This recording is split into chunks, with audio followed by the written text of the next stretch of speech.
Canada's automotive sector is buckling up and bracing for impact.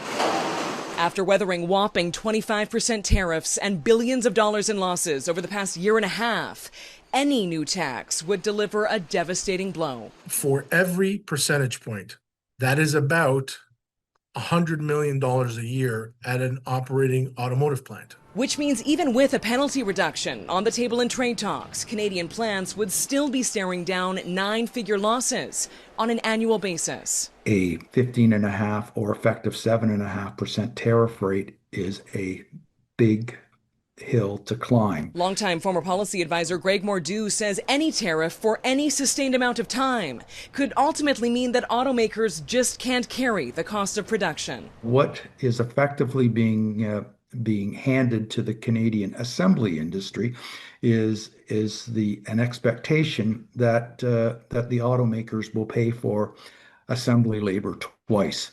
And they don't want to do that. With American booze already back in stock in some provinces, that trade-off is facing stiff pushback in BC. If I had my way, I'd say stick it in the back corner, and customers who want to purchase them can. Industry advocates urging the province to protect shelf space for homegrown suppliers. There are 8 individual wineries in California that individually produce more wine than the entire Canadian wine industry. So this is a David and Goliath situation. We're a small industry. Any relief for forestry almost certainly won't be meaningful enough to resuscitate the softwood lumber sector, long struggling and still stuck with sky-high duties. That industry has lost 15,000 jobs.